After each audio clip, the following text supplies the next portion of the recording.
The views expressed on this Turnbuckle Tabloid live stream or Turnbuckle Tabloid podcast episode do not reflect the views, thoughts, or opinions of the Rageworks brand, including the Rageworks Podcast Network, Rageworks content partners, advertisers, and affiliates.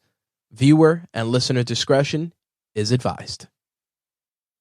It's your boy Jada Red Santy, your host of Turnbuckle Tabloid, here to say thank you to you, the listener, for being a part of the 7 years of wrestling, babble, and all things ridiculous here at Turnbuckle Tabloid. The podcast has been here doing it big for so many years, and we appreciate every person who's subscribed and listened to the podcast each and every year. But I got something else for you guys.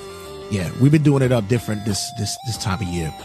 Starting to expand our wings a little bit more. We're hitting up the YouTubes, hitting up the Twitch, hitting up the TikToks.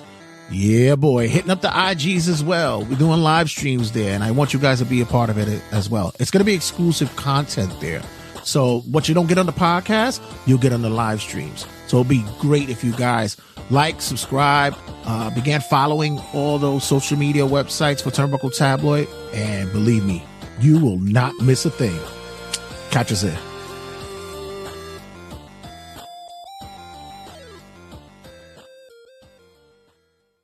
What's going on, listeners? This is Kyle Davis of the NWA, and you are listening to Turnbuckle Tabloid. You're making smart choices. Thanks for doing that. I need you to do it. Follow me, follow them. We got this, baby. 5, 4, 3, 2, 1, 0. All engine running. Liftoff.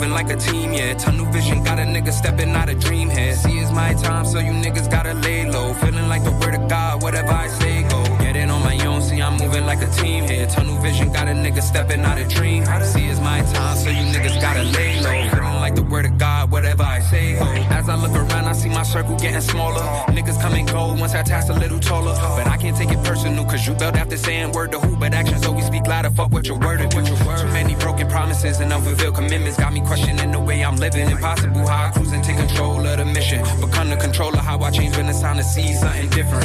Mama said I used to be a sweet child, hit her with a sweet smile. Only say that cause she know my heart is missing. Tell me we blessed to be alive, accept the pain, keep head up high, make the most out of the days that God has given. But I can't stand to see a struggle, no vacations, working double type of pain to make you hustle, blowing up the kitchen. Start seeing chicken and it's clouding the vision, cause dreams are completing the mission, not competing with foreigns and vixens. How did my mind change to wanting to find fame when I used to only look at happiness as defined things? ADHD had them brow raising, no pops and weight D, still trying to see my niggas bowling HD 4K, traveling live in color to Norway. From my reality, that's murder and Broadway. On my way to school, they shooting up and getting shot up, that's broad day. I wonder why we roaming the hallways. Want me to settle down, but I won't even take off my coat. That shit done left me with chills, how you expect me to cope and stay afloat after making mama miss work just to say he ain't taking copious notes? This shit a joke. To love me is to know me. Never ask for shit up in return, nobody owe me. Never see me smile up in your face, then we ain't homies. If it ain't blur vision or Guel, then do not roll me, ain't mine, we keep it low key. This here a solid foundation, it's from the ground up. We move around like the Masons can't get around us. They pocket watch when you pay, go ahead and count it up. Times that I was down as fuck, lift my head and crown it up. I can never listen cause you niggas limit dreams. Trying to rap and go to school is way too many things. Take it with a grain of salt cause things ain't what it seems. Be feeling alone, look in the mirror, say what a hell of a team, yeah. Yeah, what a team, yeah. Know what I mean, yeah. Gotta lay low. Whatever I say. Get it on my own, still I'm moving like a team here. Tunnel vision, got a nigga stepping out of dream. Feel it's my time, so you niggas gotta lay low. Feeling like a word of God, whatever I say.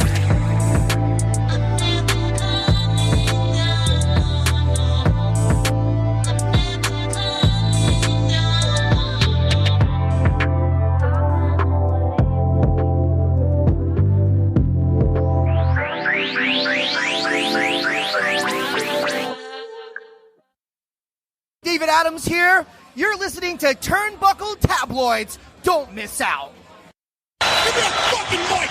Turnbuckle Tabloid cutting a promo.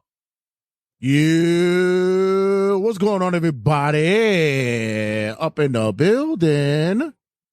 Can you hear me? Can you hear me? I hear you. Yeah, what's going on? Listen. What's going on? If you hear Mike, I'm a little hoarse, a little scratchy today.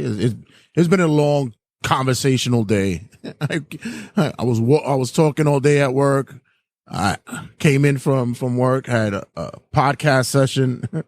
I think I'm all talked out today, but made a commitment. I said, hey, we got to talk about what happened this past Sunday and other stuff, especially what's going to happen this upcoming Saturday with Money in the Bank. A lot of moving and shaking happened this past Monday Night Raw and Friday night on SmackDown to lead up to Money in the Bank. So just before we go into it, have you heard any feedback about what happened on SmackDown at the Garden? There was a lot of people who had an amazing time at the Garden. They said that packed house, and they really loaded the deck with even the after live dark match stuff. It was crazy. Yeah, I mean, the biggest note to take away is that Paul Heyman deserves an Emmy. The dude is the best. I think it's safe to say Paul Heyman is the best performer in wrestling ever. I mean, because you could say he's the best mouthpiece, the best manager, but overall performer, I mean, can you name anybody else off the top of your head? Right now, like someone that makes you convinced about the story. Like, I mean, I could only go back to the throwback days. Dusty would sell so much. To emote such emotion. Piper would do some of that stuff. I could even go back to Terry Funk of that nature. But for pure connecting with storyline and getting the emotion from the audience to resonate, to grow. No, I mean, he's got to have it hands down. But I love Ben the chat. He goes, he's the second greatest manager ever, obviously behind Bill Alfonso, of course. The crazy thing about it is that I heard that he even deprived himself of sleep so he can get that look going on. That wasn't makeup. That was him. Yeah, he didn't shave. Like he looked disheveled. Yeah, that's commitment, man. And this is what is a testament to what people don't understand about wrestling, man. It's like, say what you want about it being choreographed and predetermined and shit like that, but you still have to be, method. You still have to be committed to selling what it is. I know a lot of people were upset and still going through the shock of WWE not re-signing Ricochet. And granted, guy is fucking talented in the ring, hands down, probably up and down, probably one of the best performers we've seen in a long time in ring wise. Mm-hmm. But like everybody says, from Kevin Nash to Bischoff to Cornette to anybody from the old school, if you can't talk to them and bring them into the building and sell tickets, what good are you to me? The funny thing was he was able to start doing that before he left. In the backstage stuff, like he started kind of these promos where it was like, okay, where the fuck is this? Where has this been? It was just that, I guess, Vince fucked him up so badly that this dude just never got a chance. And you know what? Triple H gets a lot of praise right now for all he's doing right now, but there are still some flaws that he does. And I wouldn't say Ricochet's the biggest one. It's just that he's just another one of those guys that fell through the cracks at the wrong time. Well, just quickly, shout out to the boy, just like my boy Dijak. Yeah, I was going to say shout out to our boy Ray Sanchez over there. I Respect the Craft. Snagged up a big interview today with Dijak. That was a big grab for him. Go check that boy out at Respect the Craft, man. He had some good convo today. Might post a link. We might post a link in the comments so people can go watch. Yeah, we could definitely do that. So, yeah, or if Ray's watching, put it in the comments. Yeah, we have to For my boy wrestling fan Frankie, he says the personality lacks what Samantha has. I mean, yeah, it's I know everybody was sitting there talking about is she gonna leave? Is she gonna leave? And it's like no. They just finished bigging her up. I don't see her going anywhere. You can't have a relationship without being in the same company, guys. It does work. Look at Zelina Vega and her husband and Malachi Black in AEW. So it can work. Look at Buddy Murphy and Rhea Ripley, who just recently got married. So it can work. Well, I mean, I think he's more just basically saying that Samantha is more like talent than Ricochet. No, I get that. Not like in the ring, Ricochet's perfect, but like outside, I mean, let's say Samantha Irvin is a singer, she's a performer, and she's able to like make her voice go high and low, like yeah. Like I mean, the call she did for when Cody won the title, I mean, she was very emotional. Ben in the chat also goes, losing Ricochet is no loss. He's the epitome of an AEW guy, even as Prince Puma, Lucha Underground, when he spoke a lot, he was very poor on the mic. Listen, certain people are just not good on the mic. I'm not asking him to be like the second lead in the Iliad or fucking Shakespeare's fucking Romeo and Juliet. I'm not asking any of that, but it's got to be something. Show some conviction. Make us believe. Maybe he should have went heel. Maybe that would have brought it, because a lot of times you bring somebody heel, it helps them to work through that. I like how she follows Jim Ross. She doesn't want to know the finishes. Yeah, definitely. That's good too. Yeah, that works, and it kind of states what's going on with WWE this day. It's not 100% perfect, and sometimes letting people go, it works. Listen, we lost, a few years ago, we lost Drew McIntyre. He comes back. He's a megastar now. He's getting up into that status. He's growing to that position. Punk left. Never thought he was going to come back. See him come back 10 years later, and he's eclipsed where he was 10 years ago. So, sometimes Cody left, and look at him now. Cody left. He had a goal. He had a plan. Put A, B, and C together. Helped to build one of the second biggest companies in wrestling right now. Walked away, and it's like the white hot super baby face right now. So I mean, listen, that's it's the nature of the beast. Ben also said, for me, he needed to be a heel in a faction with a good mouthpiece. I mean, Hurt Business was the closest thing he could have been in. That, or even just a faction that just or a tag team that's closely associated with just having that high flyer strongman kind of connection. I mean, him and Braun were kind of cool, but it wasn't gonna really work without some edge to it, without something to it. So they were paired because of Braun's comment, right? Because he said something about the people keep doing this flippy shit. So then, as a rib, they put them together for a couple of months, and it worked. Surprisingly. And it worked, yeah. So Ben also puts Matt Cardona as the most successful guy that's been released and stayed in the Indies, and he's one of the biggest Indies stars. I mean, with Cardona, it's the clock's also on him too, because he eventually wants to come back. I do think by Rumble time he should be back, but I think more than likely he's going to be Matt Cardona, and Zack Ryder is not going to be what he comes back as. Yeah, he's still. I think he's still nursing an injury. He should be making his way back soon from that. And he's another one. You got to make an investment in yourself, and when you're making an investment in yourself, it puts eyes on the product, and people start to take notice. So what we're basically saying is, when Ricochet goes to AEW, he will have that OMG pop, and then it'll be like, okay, back to normal. Yeah. Everybody wants. It's all the booking, people. It's all about the booking. Yeah, everybody wants to see that, because right now there's so many fish in that pond in fucking AEW, man. It's just, it's too much going on over there. But that's another conversation for another day, because we're gonna review Forbidden Door. That's a little clever segue into AEW Forbidden Door. Yeah, we're gonna go into Forbidden Door. Did you get to watch 0 Hour? Not really. All right. I did see the results. I was shocked to see that Dallas Black actually won. I had to do a double take. Right. So yeah, we'll. I saw 0 hours. So if you want to just go, I'll go through it briefly if you want. Mm-hmm. So Oh, yeah, there we go. zero. Would you? I mean, they had 4 matches on the 0 hour. I mean, you had. I think the important match, honestly, was Mariah May beating Saraya. So. Yeah, and even with that match, I was. I mean, it was okay. Saraya,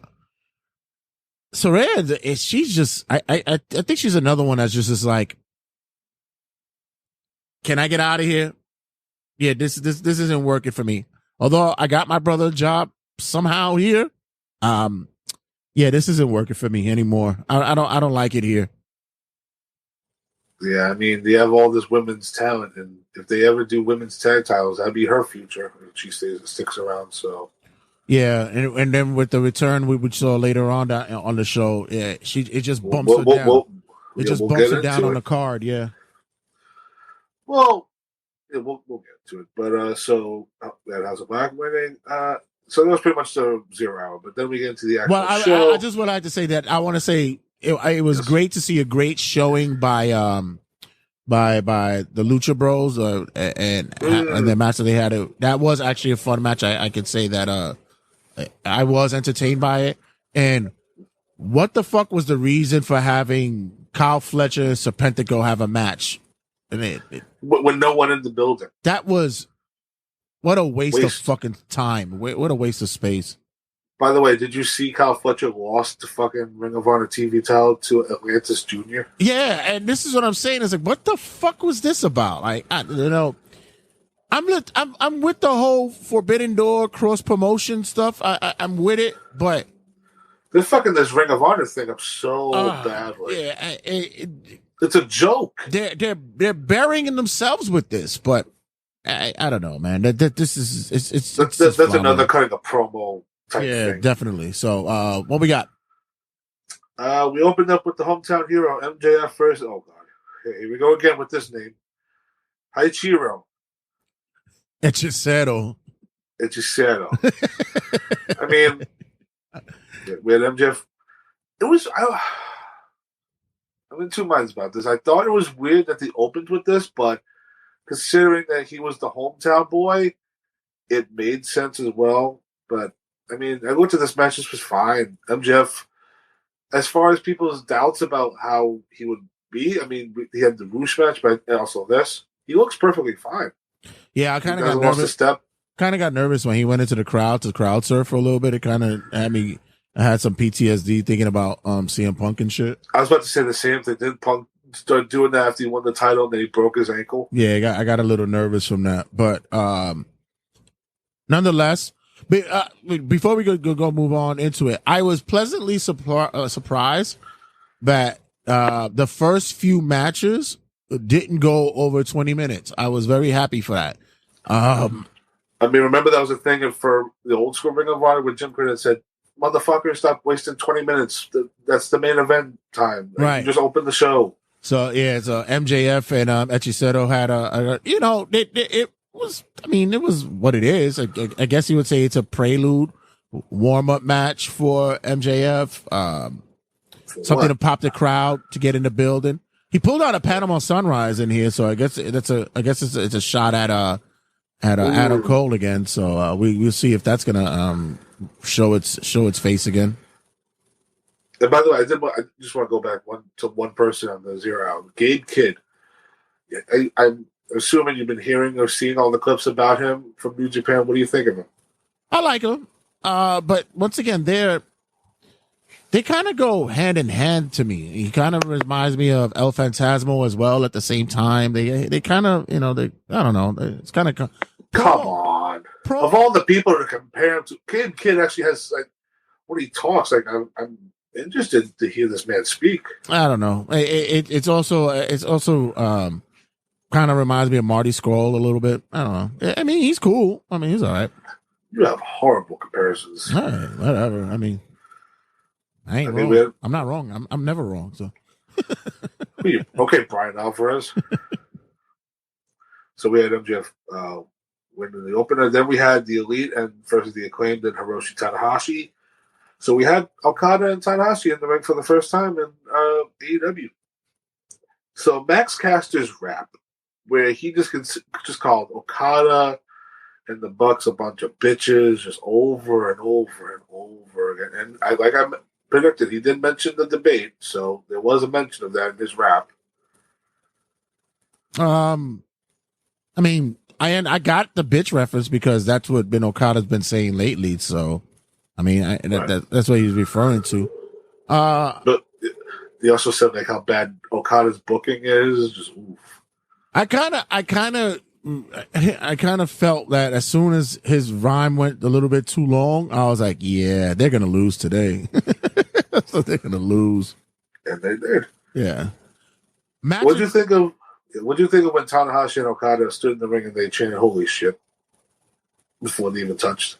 I guess they've never. I can just imagine your reaction. Like, oh my god, they didn't even do anything yet. And I'm going right. Like you guys never seen New Japan before. That's who you basically fucking. That's who Tony Khan's sucking off to anyway. All the New Japan fans. So I'm like you've never seen this before. Okay. All in all, yeah, it was. I guess it was an American New York City moment.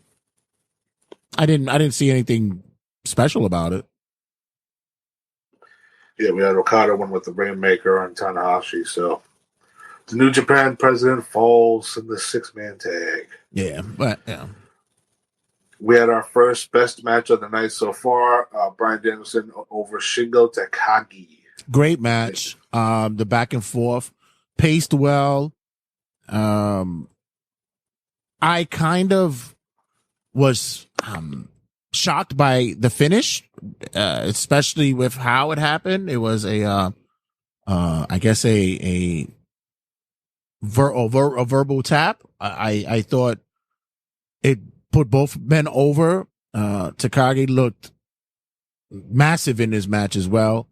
And for those who aren't aware of him as a wrestler, I believe that this was one of those that had those who weren't aware of his style open their eyes a little bit more of him as a wrestler. And Bryan Danielson is stayed true to form as to what he is as a professional and as a talent in the ring. And this was one of the beginning of the bright spots of the night for me. We had the obligatory Bryan Danielson almost break his neck or fall on his head moment where Nigel be like, well, at one point, will somebody save Bryan Danielson from himself? Yeah, it's getting dangerously close for him. It's almost reminded me of Mickey Rourke and The Wrestler, that he's almost like, yeah, I'll fucking die in the ring kind of shit. It's like, come on, man. If this is my last run, I'm going out with a bang. Yeah. He's once again he's pushing the limit here. Yeah, he's pushing it. He's pushing it.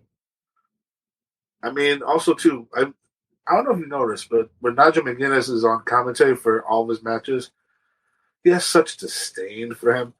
I do hope, I did hear people pitch this, that if he came out over time just for one match with Danielson, doing it all in, I mean, come on.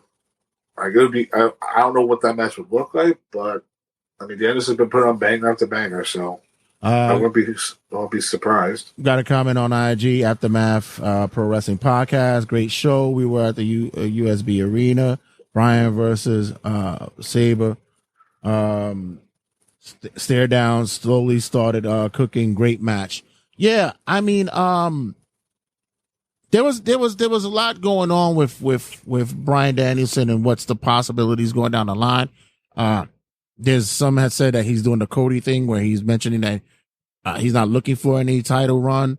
But you saying that, I already start getting feelings of Sting's retirement, where he's not going to go out on his back. He's going to go out on with a belt around him. So I can see that. Well, he's been 3 years deep in AEW right now, and he has no titles ever. So right. Hold on 1 second. Just vamp for a little bit. Somebody just rang my bell. Hold on. Yeah, just vamp. Oh, all right. So, well, I'll probably talk about the next match too. We had Toni Storm versus Mina Shirakawa. We had Tony Storm dressed up as, for her entrance, the Statue of Liberty.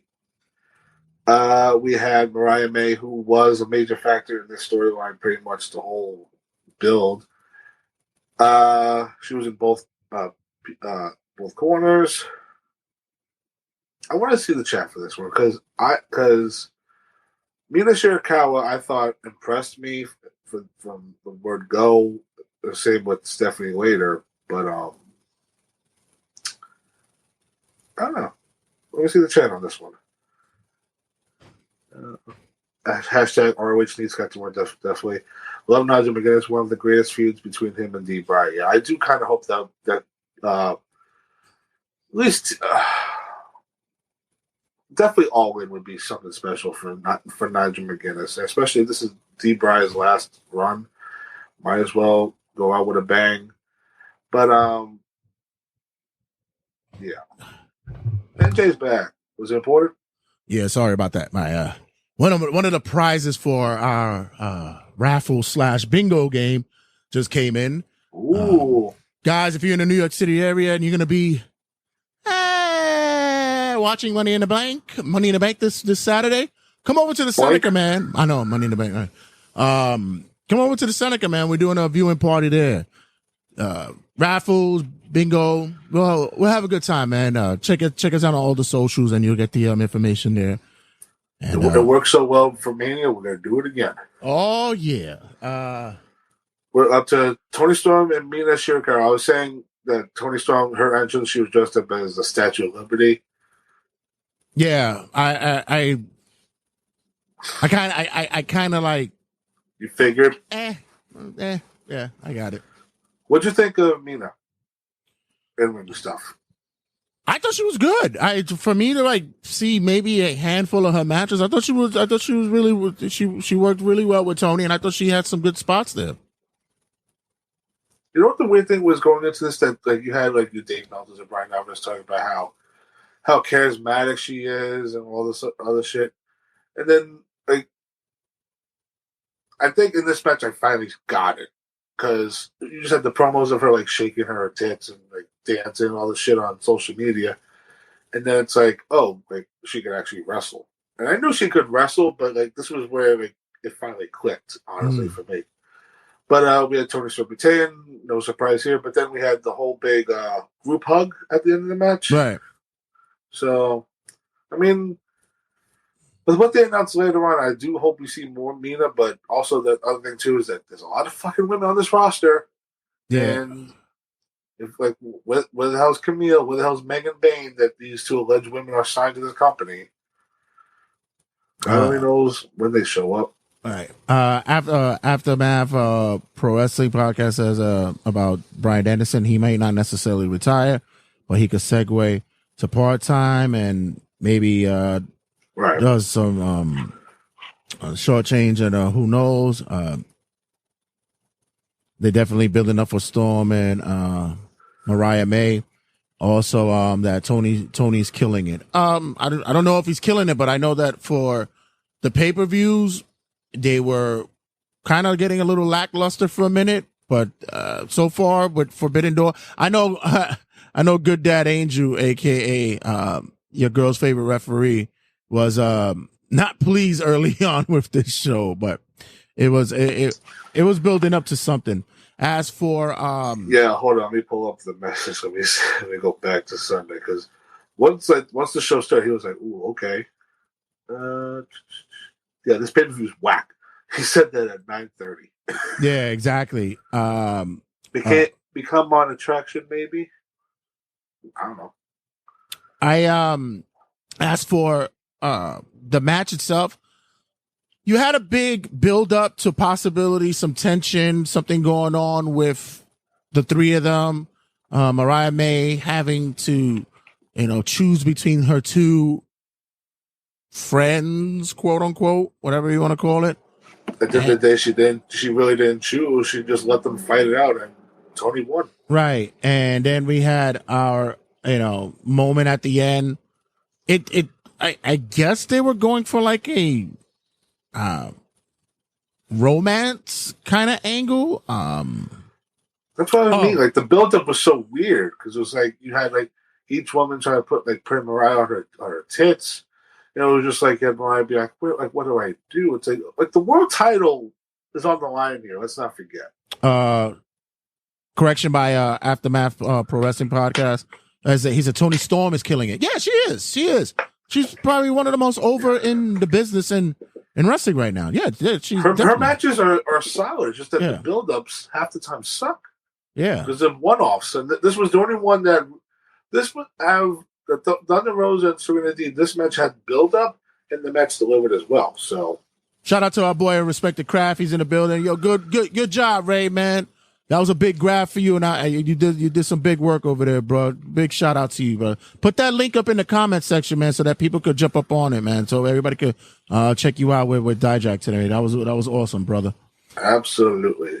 Next up, we had Jay, your boy, Orange Cassidy versus Zack Sabre Jr. Oh, Jesus Christ. Okay, so I'll go into this twofold. Number one, been a big respect to Zack Sabre Jr. Always been a fan of him. I liked him since early on. I remember being put on by you guys about him, and Chokeslam report, what's going on? What's good? My boy Henry over there. I always found him to be such an interesting but yet precise kind of wrestler. Love what he does in the ring. His matchup going against Cassidy, I was like, okay, I can see it, and I know Cassidy can work, but I think, you know, just this gimmick for me is not working for me, even for as long as it's been running. But I have been noticing that there's some subtleties with him as well. I think they're trying to change him. I think they're trying to make him a little bit more darker. You've seen that he's wearing his jeans are a little bit more darker blue. He's reverted back to his older theme song. I think there's a change coming with him, and possibly there will be a little bit more of a fresh coat of paint with the gimmick. I could definitely see that. I mean, when we did predictions with this, I basically said this was pretty much Zack Sabre Jr.'s tryout for AEW, because if it doesn't work in New Japan, or if he doesn't achieve his goal, this could be his next option, honestly. Right. But we had Zack got the win here. Like you said, I do see subtleties with Orange's character changing, so we have to wait and see. We have a 6-man tag. Zack Sabre Jr. is the best British wrestler in the business without a world title. Agreed. Yeah, I mean, of course, technically, yeah, sound, sure. And even with his look, he doesn't have this large big man look. His face is very punchable, but you know, he could cut a promo when you need him to. He's a solid work, man. I've always respected the dude. We had Samoa Joe, Hook, and Katsuyori Shibata defeat Chris Jericho, Big Bill, and Jeff Cobb. Hey, look at Jeff Cobb. Here you go. How you doing, Jeff Cobb? Let's address the elephant in the room. So when was that everybody walked out the arena as soon as they heard Jeff? It was the Chris Jericho match. When they chanted "Please retire," and he responded with a promo telling people, "You don't mean that. You want more of Chris Jericho." Is it working? Is this working? I don't know. I'm at that point with him. I don't care. Like with Chris Jericho. And like I said with the predictions, if you want to put Jericho with Big Bill to be a team, because Jericho as a singles is not going to run long anymore or last as much longer, I'm fine with it. But it's just like now we're doing a Samoa Joe feud, a Hook feud. Like he has like Taz's belt. Like I just don't care, like, honestly, about Jericho at this point. He's a barnacle to me, man. Like honestly, he's just become a barnacle to the side of the AEW cruise liner. Like it's just I don't know. And this I'd rather have seen Joe versus Cobb, to be honest. Definitely, it would have been a hard hitting match. The spot where Joe walks away when people are diving off the middle rope. That spot was always special, but now it's like where you had Hook and Shibata both walk away, and you have Joe in the corner be like thumbs up, like approving of the spot, like he's giving a rating for it. I don't know how to feel about that either. But it was, like this guy was the world champion like 2 months ago. It was the go. Now he's doing this. It was the go away heat for me as well. That's the thing that bothered me too. It just keeps showing its face. The go away heat. It just bothers me. What, the Jericho? Yeah. It just bothers me. I'm so indifferent on it. Like I don't like it. I don't hate it. It's just there on the show. Right. Just if Jericho's gonna be here in AEW and he does what he wants, fucking let him go in the corner and play with whoever he wants to play with at this point. Right. Next up, the babyface. Oh, by the way, the big thing was Hook's his form of the finisher of the Judas effect on Jericho. Your thoughts? I don't know. There was a debate that said that his was better than Jericho's, but I am one to say that I think the best Judas effect that I see right now is probably Andrade's. Oh yeah, Andrade's always when he hits that back elbow, they're always fucking deadly. Jericho's, it's like he's moving in water, like he's in the pool. he's stuck in Jello. He's stuck in a pool of Jello and he's just moving slowly. Oh man! Speaking of moving slowly, we'll get to that in a second. But woof! I was like, yeah, it's true. With the ladder match. No, we'll get to it. That was next. We had the TNT ladder match. I mean, when it comes to ladder matches, there's really nothing else people can do at this point. Everything's been done. But I give all 6 men credit. They tried their fucking best with this. Jack Perry wins the TNT title. No shocker here. Honestly, it was predictable from the word go. Yeah, that and this is a spot monkey match. Kind of like figured that this was going to go down. He was going to get this is awesome chance. He was going to get all that shit. So still upset. Hit a brain buster on Dante Martin, but thank God he didn't break his leg. We had that's the second brain buster on the show. Come on, man. We had El Phantasmo hit Perry with a nipple twister. Okay. All right. That's El Phantasmo's gimmick. He just twists nipples. Yeah, no. Hey, it's better than what fucking Joey Ryan used to do. The fact that they did a callback to the spot where Dante broke his leg. Yeah, like we're still entertaining this shit. I mean, but I must say this though, the way that table broke was like, damn, like it's like shit. Yeah, Briscoe, the Ring of Honor World Champion's killing himself for another belt here. But once again, he's the world champion of a company. Once again, a missed opportunity again with Takeshita. We're just, I don't know, man. I know the fans were cheering every time Takeshita almost got the fucking thing. Right, and I know that this is the storyline, it's the build up and such, and yeah, I know we're gonna see an elite with all the titles. Blase, but it's just the kid is squandering there, man. You put out a flame on this kid really fast, and it sucks. And now he's off to do the G1. Yeah. Which is weird. Does he win it? No. Yeah. Okay. Good. No. Maybe, I don't know. Not for that time. Does he win it? No. Maybe, I don't know. The last 5 years, I'm going 0 for 5 every fucking time, so I'm not. All right. It's New Japan. When we get to that match later, I'm going to be confused. I'm going to talk about their finish. But so next up, we had Mercedes Moné defeat Stephanie McCurd. This is another one of those matches where it was fine. Actually, no, not fine. It was good, but the outcome was fucking. We knew what was going to happen. Mercedes 2 belts.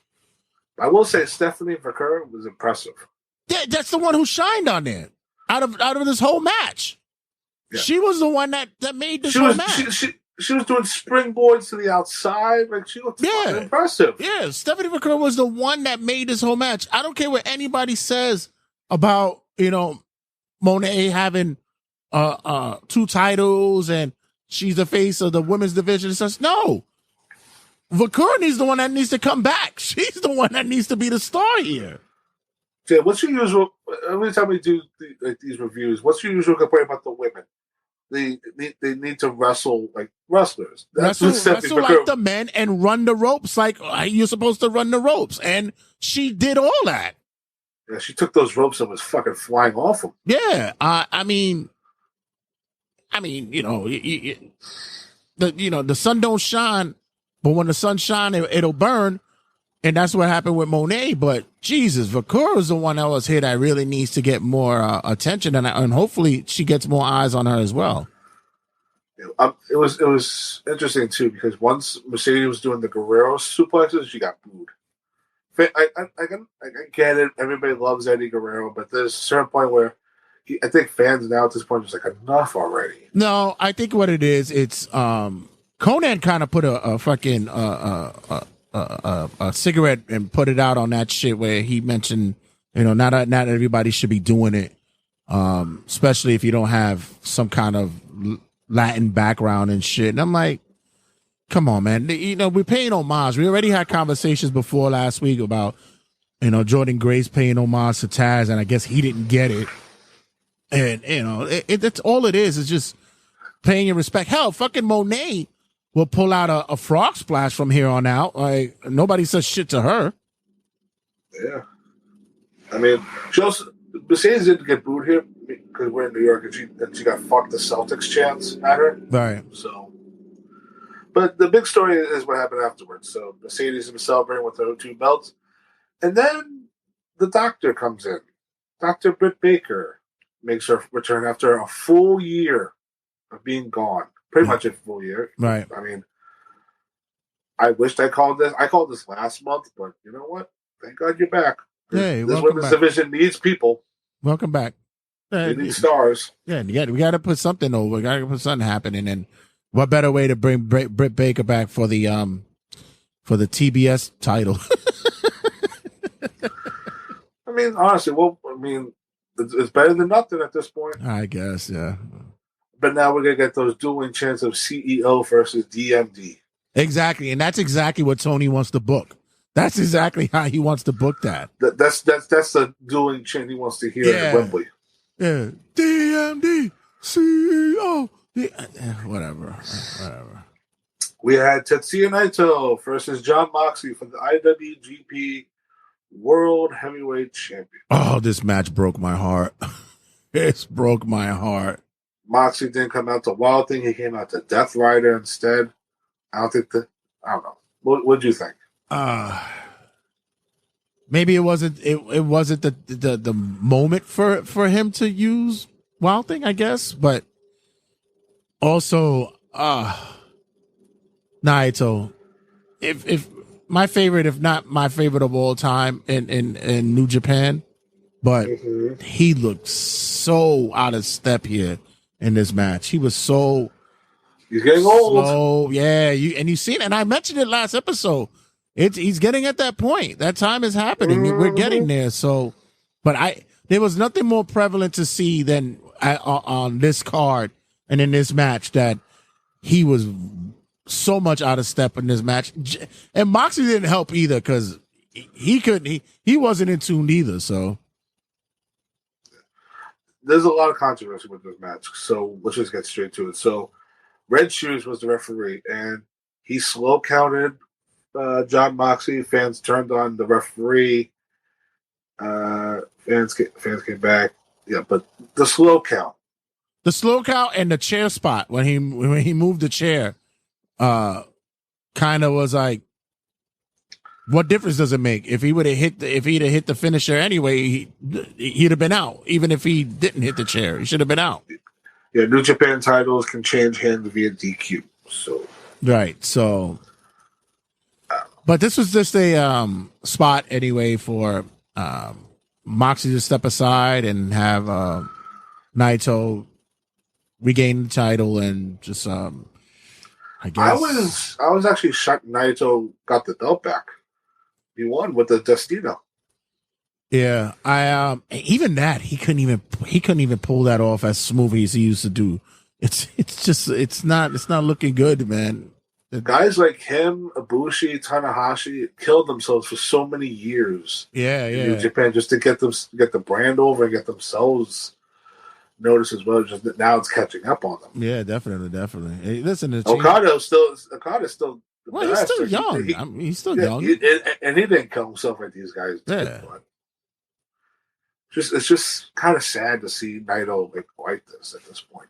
But also, from a booking wise, why give him the belt back? Like, this is another one of those things with Naito where he gets his moment, then he loses the belt. He gets his moment, then he loses the belt. It's like, what the fuck are you doing? Well, it's like I said. I guess they're preparing for the changing of the guard over there. That's what it looks like it's happening. With God only knows who. Right.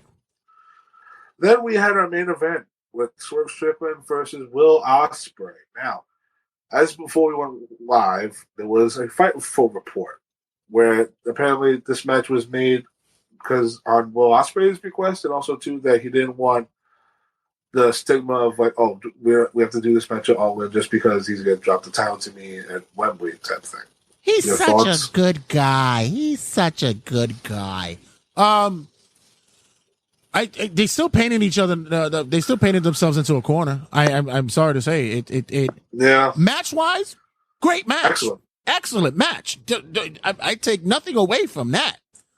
But even this is like the fifth. I'm sorry, but this is like the fifth best match of the year for Will Ospreay at this point. Yeah, But we do awards. I mean, he might be excluded because his matches are all fucking excellent at this point. But even still, I wouldn't even put so much heavy on that. I would just say that, we've seen Swerve. I saw Swerve 10 years ago, early on in his career, like live. And in comparison to what he's translated to what it is now, the guy is a fucking machine. Like it's to go step for step the way that he does with such fluidity and able to make such transitions and chaining and combos and such like that and countering.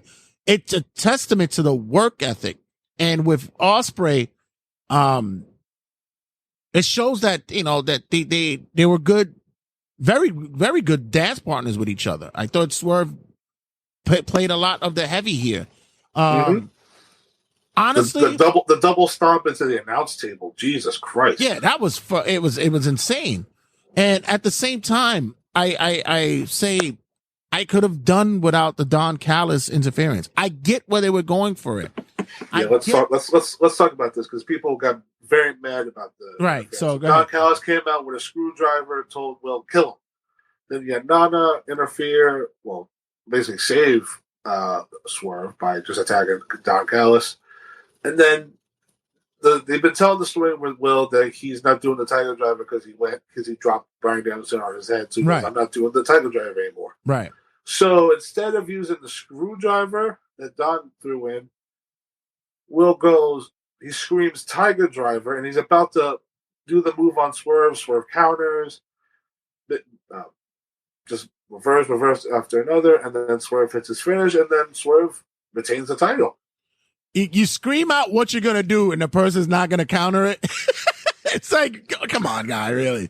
It's like, so DDT! Silly. And then it almost reminds me of when you used to watch the old skits of how martial artists would teach you how to block someone who's coming to stab you with a knife like this. And it's like, yeah, that didn't make sense to me. I know that they were cutting promos back and forth early on where Swerve was trying to get that killer instinct out of Ospreay, but wasn't necessary here. You had two baby faces that you could have just had him go clean and win clean. You were going to have him win anyway, so why not just have him win clean? Is it because you just wanted to you wanted to taint the waters to possibly having Ospreay turning heel, or the fact that we needed some kind of dirty angle here. Like he was gonna go over anyway. It's too soon to turn. I know Will Ospreay is better off as a heel in a lot of people's eyes, but right now he's so fucking over as a babyface. Yeah, no, I said the same thing. You can at least turn Swerve back heel and it'd make sense. Because I mean, like I said in the predictions, the man is not, like he says, I'm not apologizing for breaking in Hangman's house and scaring their baby. Yeah, House of Ultimate says we're going to see Don Callis turn on Ospreay this upcoming Wednesday. They have to make Callis turn on him. Yeah, of course. Right, but the question is then, what do you do after that? Like, Takeshita, you already did the Takeshita Ospreay match. You can't, right. If you run it again, good. But then, that mean, like, if Takeshita gets the belt, then yay. But Hobbs is out. Like, Don Callis pretty much has nobody. I mean, unless he's Kyle fucking Fletcher. What's he gonna do? No. He's gonna help Garcia win the title, the international title. That's what he's gonna do. That could be an option, right? Because we saw the creepy Daniel Garcia in the rafters kind of thing, and I was like, that was a weird fucking positioning. It's time for the main event, and here's Daniel Garcia being creepy in the skybox. I heard somebody say, "Oh, he's in the skybox," and I'm like, "Is he really though? It looks like he's with the fans." It looks like he's with the fans. If nobody identified him as Daniel Garcia, I would be like, "Oh, this is just yeah, exactly." One of us. I thought it was a regular guy. One of us. Yeah, and that's the other thing, like we just mentioned earlier, like House of Ultimate says, is like Takeshita will be at G1. So it's what's going to happen from there on out? I don't know. And also the thing too is if Ricochet does come to AEW, that's the match they're obviously going to do. But do you do it right away? No, you're going to do the friends angle first, like Willow and Monet, and then we're going to have the match. So we're gonna have a match that happened 7 years ago, 8 years ago. Come to the States and go, yay! Let's do it again. Woo! Yeah. Remember that spot they did where they bounced off the ropes and posed in the middle of the ring? They're gonna do it again. Oh, this is awesome! Yeah, but in a whole, this match was great. It was an awesome match. Like the show definitely picked up after the third match. Once after Tony and me. I thought you were going to say the show definitely picked up after the main event. No. I'm a fair person, despite some people thinking I'm hating. This was a great show. That's the thing with AEW always, is that these shows are fucking great. Their TV needs work and their booking needs better work at this point. And listen, it's like we mentioned before, it's all about getting to the pay-per-view. And you gotta lead the charge storytelling wise to get you to pay-per-views. A lot of people aren't watching the shows anymore because there's no storytelling. They'll just go, "Oh, I'll wait for the pay-per-view and watch it there." You know, and that's all they care about. And then once you get to the pay-per-view, then you have to sit and listen to everything that's been happening the last couple of weeks. There was I was listening to Conan and Disco the other day, and Conan had a great premise and idea for them. They need to get rare. Yeah, well, he goes, yo, I know everybody thinks that I be hating, but I don't hate. I got a lot of friends that work in the company, and I'm still cool with Tony Khan and such. But really, what needs to go down is that they need to get somebody to do great videography, get somebody to know how to do packages, put together packages, and put together more build up and storylines when it comes to debuting new stars and putting together the putting together the story so that people could catch up and understand what's going on here. That was actually a good Conan. I was going to say, that's a lot of words just to say they need better video packages. Exactly. That was actually a good Conan. I didn't know I could pull that one out. Yeah, but it's true. They need to do more with, introducing people to wrestlers, introducing why the storyline. Videographies on a lot of the wrestlers that are coming in would be helpful for a lot of the newer fans or the basic fans. So, but there's two notes before we close out. Sure. On Forbidden Door going to Money in the Bank, that they did announce a New Japan show that's happening the new year. I just need to pull it up quickly. Right. That's Wrestling Dynasty will be on January. Will be on January 5th right after Wrestle Kingdom, and it's a amalgamation of 5 promotions. Okay. CMLL, AEW, New Japan, Ring of Honor, and Stardom. Right. But then you mentioned earlier, because you just briefly said, Conan said, oh, I'm cool with Tony Khan. No AAA. Now, there was reports that AAA is currently in talks with WWE about collaborating, so that's probably why they're out of the mix. Right. Yeah, and you know what? AAA's having their own issues, and this is their way of, I guess, distancing themselves from AEW and trying to hitch their ride to what the big team is. So, yeah, that's probably why we got to see. That's probably why we got to see the Lucha Bros on this show for like once in like the last 4 years. Right, and you know it's. I think Bruce still has that issue too. He wasn't even on this show. All I know is that I know most likely I'll be at work that day. The show's gonna start at maybe at midnight. Yeah, I was about to say, what the fuck's the start time? Yeah, It's in the morning, like regular Wrestle Kingdom. Usually I'm at work and it starts at like 2:00 in the morning for me, so I get to catch up and watch it there. But this was gonna be like at 12:00, gonna start at midnight. And then the last thing I want to bring up too on the AEW side, I don't think they're running another pay-per-view until Wembley. So I know this month they're going to do Blood and Guts again for Dynamite. Yeah, all they're doing is their TV spots. What is it? Beach Brawl, whatever the fuck it's called. Yeah, they're doing the Spring Break, whatever the fuck it's called this week. Spring Break. What is that? Might as well call it Jeff Jarrett against a wild card. It's probably going to be Hangman Page. Right. Danielson against Pac. We're going to hear Britt Baker talk. Once again, we're doing another fucking Hangman is in depressed mode again. We're doing this, and he needs his friends. Jesus fucking. Oh yeah, Christ. right. We're doing this again.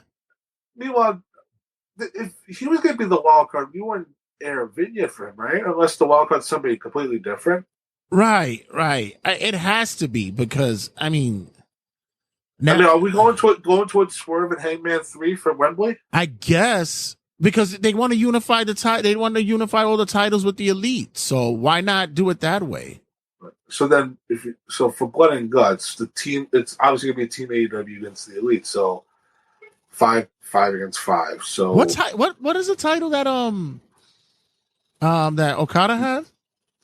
The Continental. Right. Oh, Jesus, there's so many. Oh, yeah, you're right. You know, you're right. Sometimes it does get. And what's the one that Ospreay got? The International belt? The International. Technically, go by the rankings, Okada is like the fourth most important title in the company. Oh, Jesus Christ. Yeah, because it's Swerve, Will, now Jack Perry is the TNT, and now the Continental. You know what? That might actually switch, though. Because they might actually switch because of the personality. They might put Okada higher than fucking Perry. I don't know anymore. I don't know anymore with these belts. They have the Ring of Honor belts, like we mentioned before. The change hands in fucking Mexico and I have it on Ring of Honor TV. Right. Well, that's it. That's it on AEW. For Bandor, I give it 2 thumbs up. Yeah, I was happy for it. I thought it was a good show. So now we are on to WWE Money in the Bank live from Canada. Yeah. Jesus Christ. Okay. So wait, do you want to talk about Raw or do I just because pretty much Raw was the go home show for this event? Well, that's Raw's go home show. Just quickly, like we mentioned earlier, the MSG show was packed with a lot of fun matches, especially with the Money in the Bank qualifiers. I liked who they slotted in for those spots. I even enjoyed the LA Knight, Logan Paul angle going on. We had Jalen Brunson and Halliburton getting involved as well. I thought that was all of us Knicks fans got very fucking worried when Jalen was touching his wrist. It was like, oh no, you just break your fucking wrist. Right. Spot with a chair. And he's like, no, the hand is fine. We're good. It's good. Thank God. Those Villanova Knicks need to do something. Exactly. Your girl won for her spot in the Money in the Bank. Perfect. Yeah, we in there, and of course we spoke about the Paul Heyman. We talked about the Heyman thing, but what do you think of the presentation for Fatu? Oh man, listen, they gave him and Tamatanga the fucking Kane Pyro. Listen, you made it. You said it clear. They presenting him as a superstar that he should be presented as. That's exactly the way it should be. And when they gave him the mic, I got a little scared. Because I know Oos could get a little off the cuff. I know he can. But this is the genesis of McGillicuddy. You were waiting for that type of trauma. Like, No. This guy's about to fuck up. No, I was waiting for him to curse. I was like, "You my fucking Oos, boy. You know we go back, motherfucker." I was waiting for that shit. I was waiting. Pay your respect, him and you fucker. You motherfucker. You know what I'm saying? But keep it short. The Silent Savage is probably the best option at this point. Thankfully, they did not give him the name Caesar Sokoa. Thankfully. We dodged a bullet there, people. Thank you. But they presented him like a star. That's exactly the way that he should come on. I'm mad. Like I said, I'm so happy to see that shit, man. It's cool. As for Monday Night Raw, what's your thoughts about how the Wyatt Six is going along? I'm loving it. I mean, we had another thing where it's so funny because I had somebody mention to me, it's like, why is like Chad Gable like they're burying him, right? I'm like, no, they're fucking not. The guy they're using him. The guy is if it goes to a match, it goes to a match. But you know what? They're using him to get over the Wyatt Six. I mean, and people want to throw this fucking bullshit out the way too. It's like, oh, he's an Olympian. Like they should be doing this for him. You guys remember what fucking Kurt Angle and Mark Henry used to do back in the day? Kurt Angle wore a fucking a miniature cowboy hat and was singing with a guitar. Like, come on, let's Mark Henry and Mae Young had a hand. Yeah, like, come on, let's stop being silly here. What we're doing it's wrestling. We're leading, sports entertainment, and we're leading up to what is eventually going to happen, which is Otis and Alpha Academy they're turning on Chad. They're turning their back on him, and he's going to lead him to the Creed brothers, which we're going to see. Shout out to the Creeds. They're going to be at Bloodsport this month, so that's going to be interesting. I might go to that show. The last time I've gone to a GCW show was for Homicide's 25th anniversary show, so I might go to that show. I think they say his 25th retirement. Well, that too, because he's the new fucking Terry Funk. So yeah, that might. We just mentioned Kurt Angle. Julius Creed is the closest fucking thing to a Kurt Angle. Yeah, it's him in Bloodsport. Yeah, that's gonna be scary, man. It's crazy, but God help who he's in the ring with. But I'm loving the presentation of it so far. And I'm happy they're not doing supernatural stuff. They're letting it be cultish, psychological stuff. I mean, the second video that they did, the VHR player, right, Michael Cole? The VHR. I love that you keep fucking that up. You're such a fucking millennial. No, that's what Michael said. That's what Cole said last week. He said, if we have a VHR player, it's a VHS. Yeah, okay, good. Because I got kind of scared. I was about to say, shit, I know I'm really old. Michael Cole said that. What the hell is wrong with him?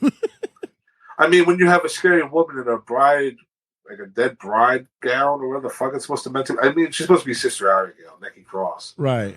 But, like, this is the second week in a row she presents her box to Michael Cole. She presented her box? Yeah. And I'm Let's supposed to be the dirty one on this show. I'm supposed to be the straight one. Right.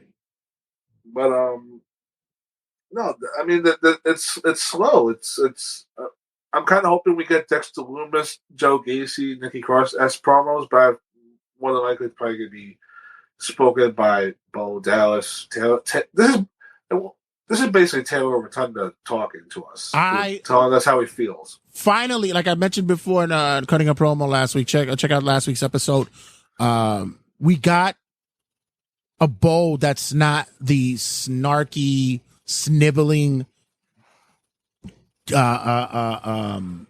Smiling. Like that creepy smile. Miss Taraj guy. We actually got a guy who's captivating, who's charismatic. This isn't the social outcast dude. This isn't the guy that was running around the ring with his thumbs up in the air. Right. This is an emotionally broken down man who is out to show the world whatever his mission statement is, whatever it is. And so far, it's just that, you forgot us, not anymore, motherfuckers. Oh, yeah. Hold on one second. Yeah. Yeah, so I'm just happy that he's coming through here, and they're helping to carry that torch. Braun Strowman said that, and even still that, believe it or not, that Bo is actually as creative, if not more, or even as charismatic as Bray is. So I believe it. We'll see. The man is basically working off his brother's vision, so I believe it. Honestly, they probably had plenty of discussions before Bray's passing about where the character was going to go. So this was definitely going to be where it was going to go with Bray alive. Other things on Raw, we had Drew qualify for Money in the Bank and make a special statement that if he wins, or when he wins, as he said, he cashes on the night of. So we'll talk about that in the predictions. And then we had very interesting development with the Rhea Ripley, Liv Morgan, Dirty Dom triangle. Right. Where Dom says, "Don't worry, I talked to mommy. It's all fine." Meanwhile, Damian Priest, I just spoke to her and she's not fine. So interesting wrinkle there. I wonder, and we're already seeing the seeds being planted of Finn Balor feeling, the tension between the two of them. It's getting there. It's getting to that moment where the turn might be happening. Yeah, let's get into it. So we're at Money in the Bank live in Canada. First up, we have for the Intercontinental Championship, we have Sami Zayn defending against Braun Breaker. This is going to be a really good match. This is going to be probably best. This is the best showcase for Braun. I can't see him winning yet. Wouldn't be surprised if it does happen, but I can't see it happening yet. I do see maybe Chad interfering here one way or another. I know he's got a lot on his plate, but I still believe that he's got one more sense that he needs one more shot at that IC title.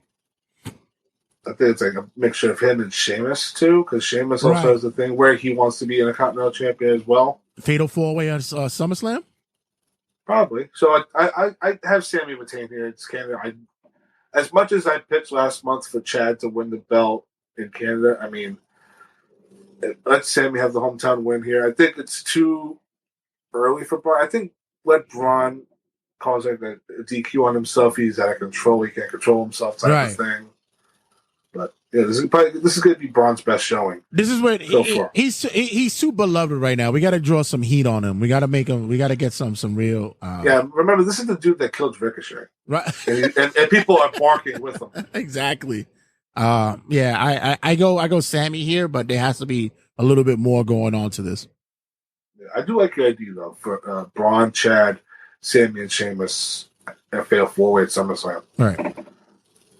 Next up, we have the Women's Money in the Bank ladder match. It is Zoe Stark, Naomi, Tiffany Stratton, Io Sky, Lyra Valkyria, and the hometown girl Chelsea Green. Come on, we already called it. We said Tiffany wins this.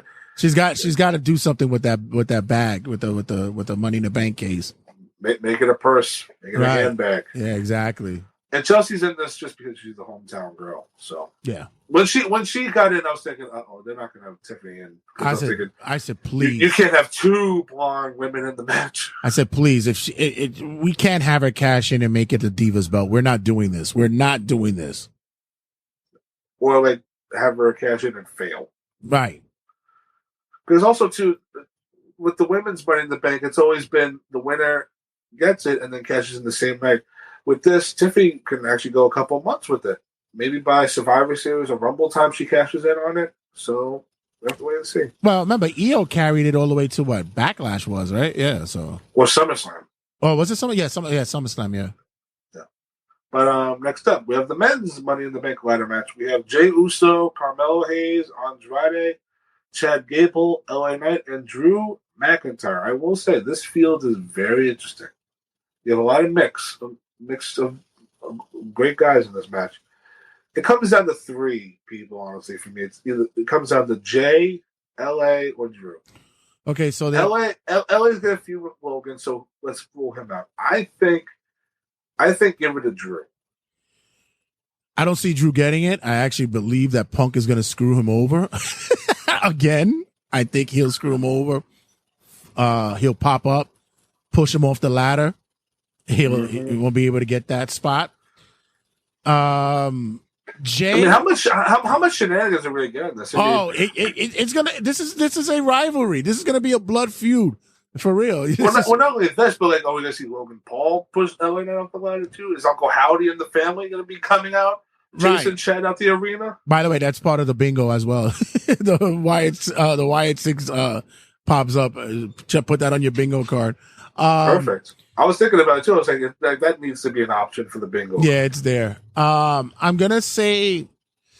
I mean, I already saw posters with Jay holding the Money in the Bank with the Yeet in the Bank thing, and I'm like, oh Jesus, that's some foreshadowing like a mother. Shout out to brother AJ, he's in the building, chatting up with here. It's that's like the last thing I want to see. I do. Me too. Like I'm sitting like, geez, I think Jay got so much going on right now with the possibility with the bloodline and shit. He doesn't need this. No. Shockingly, he doesn't need this.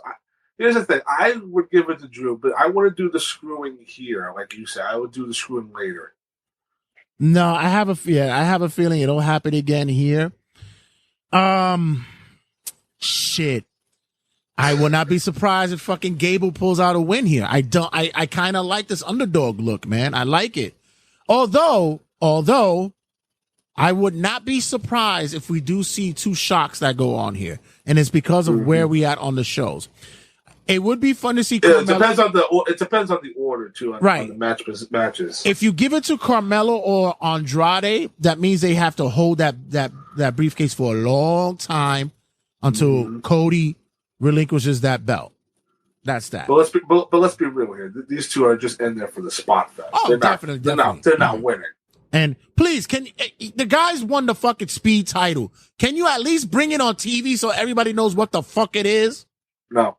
Jesus, it's Twitter exclusive. Fuck out of here with that nonsense. Let the people know. Do you really want to see Andrade carry that stupid thing around with him? Yes. They gotta get more eyes to that product. Not everybody's on Twitter, dude. Like shit. Jay, he's already mad enough. Don't make him even more mad. He's fine, please. He could go back to AEW if he wants. Shit. So, I mean, it's either Chad or Drew. I'm going to go with the underdog, and I'm going to say Chad pulls out a win here. And I think that... Because now we know with the Money in the Bank, you can cash in on fucking anything you want. Right. It doesn't have to be for the world title. Ah, man, yeah. Well, we saw... Who was it? It was Austin Theory? Your stupid boy, Austin Theory. Yeah. Cashed in on a mid-card title and lost. I got to say it's got to be Chad, right? I have to say that the underdog here. I'm going to say Drew. And here's why I say Drew. Because next up, we have Damian Priest defending the world title against Seth Rollins. And there are tips for this. If Priest wins, Rollins can never challenge for the belt as long as Priest holds it. That means it's only going to be for a month, buddy. And then if Rollins wins, Priest is out of the Judgment Day. So, okay. This is what... I hate when they do this.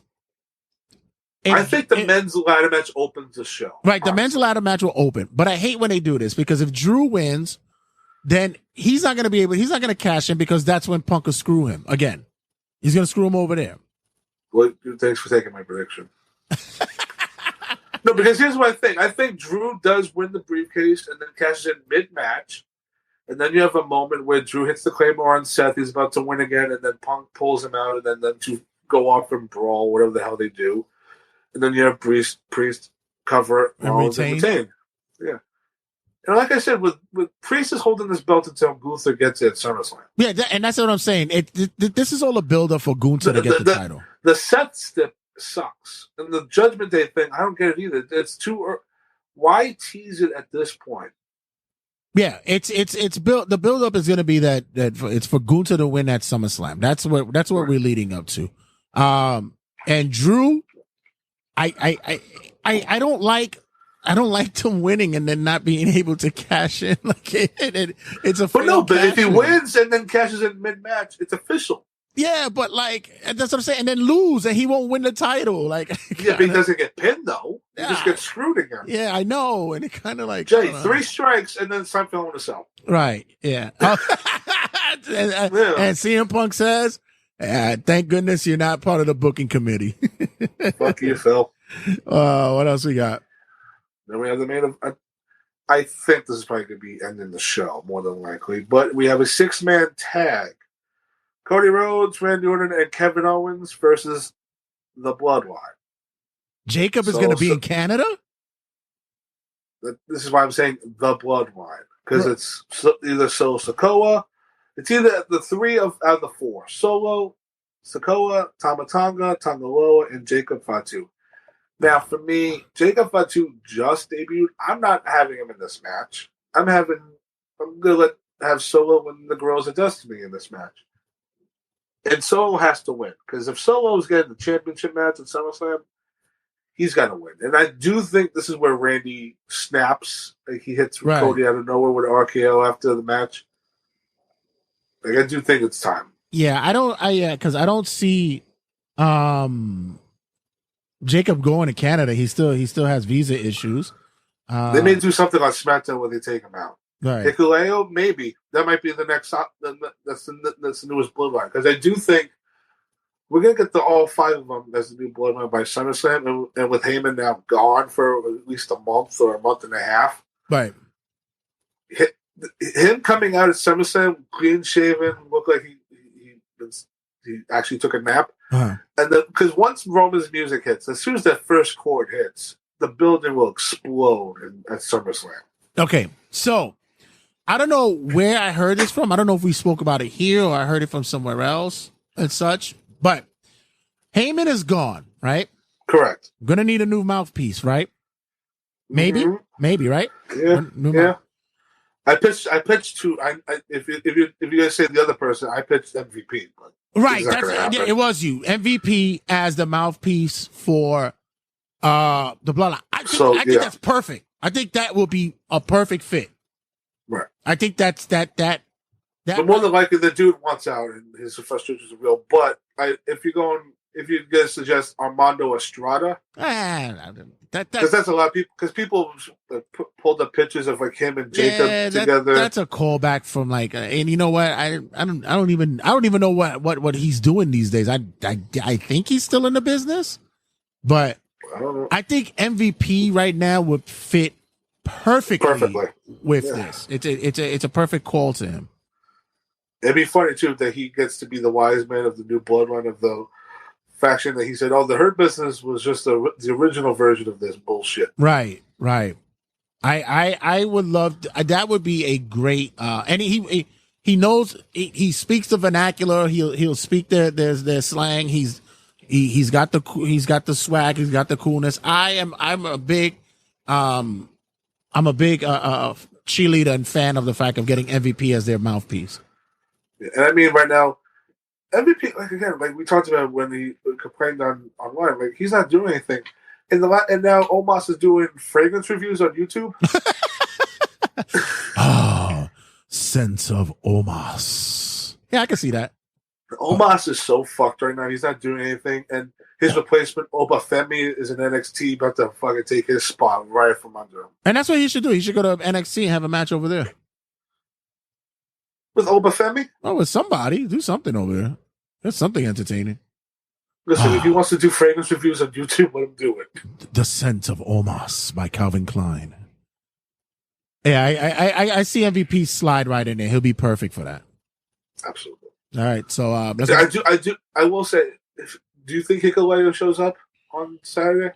Because if they do an angle on SmackDown where they take Fatu out for it and just say like, oh, he's gonna be out for one day, he's gonna be Caesar Sikoa. I'm telling you right now, he'll be Caesar Sikoa. What's the other name they fucking copyright? Tawatonga. Possibly, right, yeah, right. That's gonna be that fucker's name. Yeah, it's got to be one of those because they got to spend that name somewhere, so somebody's gonna use it. But yeah, I Bloodline got to win to build Solo. Yeah, definitely as a challenger. They can't have these guys. You can't have the faces. You can't lose after all this bullshit. Right. So I'm gonna wrap it up here, guys. Money in the Bank is gonna be stacked for 5 cards. I see only 5 matches on the card, but I still think it's gonna be a full night. Come join us at the Seneca. If you're not part of the group pages or the business page, join us there, and you can get all the information and content there to join us at the Seneca for Money in the Bank. Raffles, bingo, drinks, food. It's going to be a good night, man. Everybody should show up and show out, man. We're going to pull up. And Mike, what else we got going on? For any future updates on interviews and anything special going on with Turnbuckle Tabloid, Instagram at Turnbuckle Tab, and on Twitter at TurnTabPod. And as always, thank you guys for checking in on all the streaming sites. And, of course, make sure you check out us on all the podcasting outlets. And be sure you check out the family at RageWorks.net. And, of course, much thanks to all those who contribute and support us here at Turnbuckle Tabloid. Big news coming up down the way. I was just showing Mike a little tidbit of what we have going on. So possible debut coming up shortly, and I want you guys to be a part of that as well. So as always, love you guys, and got to give the quote of all quotes, as I always say. Check you guys in a second, and got to make sure I give out the closing, because why? Mark needs to know when the stream is done. So check you guys later. Ladies and gentlemen, the answer to your prayers is here. My name is Ariella Nix, and you are listening to the Turnbuckle Tabloid. It's Wrestling Rundown with Jay Santy. Live from New York, it's Turnbuckle Tabloid.